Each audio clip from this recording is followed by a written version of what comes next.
So I'm having a chat with Emmy of RedHook. How are you? Very well, thank you. How you doing?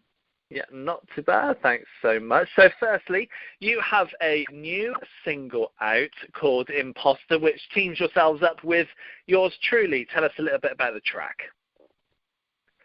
Yeah, sure. So this is something that we've been wanting to do for ages, which is team up with yours truly, and this just felt like the perfect song for it. And this one's also very personal to me. It's kind of like it's a bit of a breakup anthem, and having yours truly on the track and Michaela just made it even more special because she and I were sort of going through very similar breakups at the same time and going through like very similar experiences. So it was just really amazing to be able to, I guess, like process all that stuff that we were going through on this track together.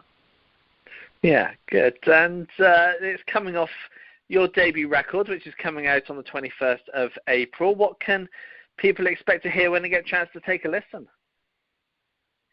Well, this is our debut album. We're so excited about it. And it's really just kind of everything that makes RedHook. I mean, it's a real kind of expansive collection of tracks. A lot of the singles, I think like half the songs have already been released as singles, but it's been tricky because we try and sort of write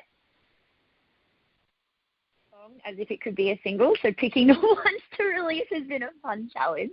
But yeah, there's a bit of something for everybody, like all fans of heavy music, you know, it's kind of combining elements of all the music we love, metalcore, new metal, pop punk, bit of screamo. There's little moments and sprinklings across the entire record. So yeah, we're really proud of it and really, really stoked to finally be releasing an album. It's taken us a couple of years, so we're finally getting there. Yeah, absolutely. And I'm sure you'll be wanting to play these tracks live. What's your plans kind of over the course of the next year touring-wise? Where are you hoping to play? Yeah, well, we're touring the hell out of Australia right now. We're just about to go on tour with the Smashing Pumpkins, and then we've got our headline tour in May, and then we're playing a whole bunch of festivals here. But right now, we want to get back to the UK and Europe so damn bad, and we're actually got a call tomorrow about some stuff that might be happening. So we're hoping that we get to lock that in and announce it real soon. But we'll definitely be back there this year. Good. Cannot wait for that. Now, I'd like to talk a little bit about the writing process. So how do tracks in general start off for you? Do the lyrics come first? Is it a melody? Is it a tune? What is it that kicks things off for you normally with a track? Yeah, it really, really varies depending on what song. With RedHook, I mean, sometimes it'll start off with just a top line that I've written myself, and then we write the song around that.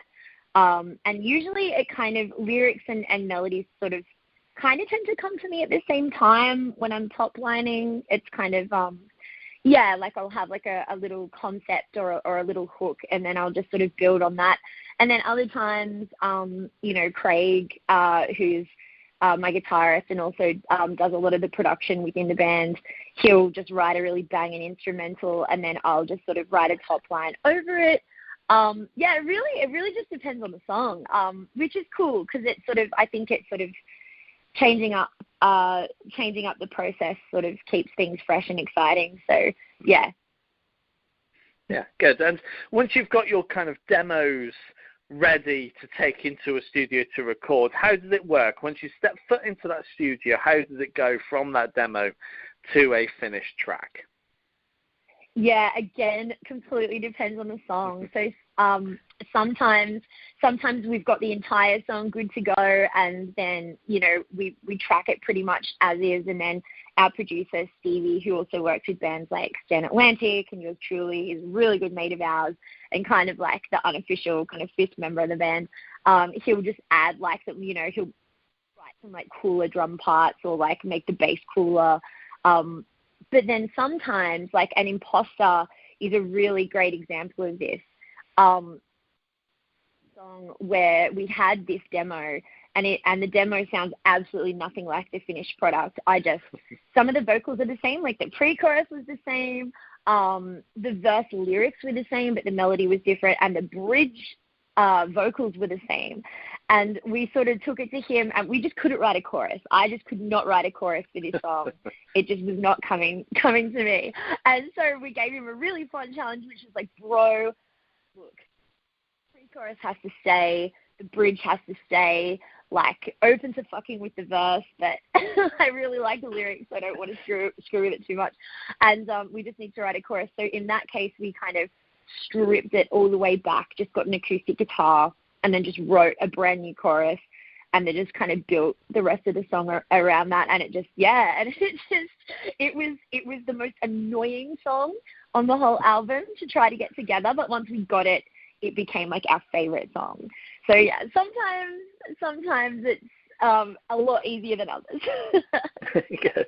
And talking of that, when the melody has changed, are you performing it thinking, I want to go back and sing the other melody, or does your brain know that this is the melody to sing for it?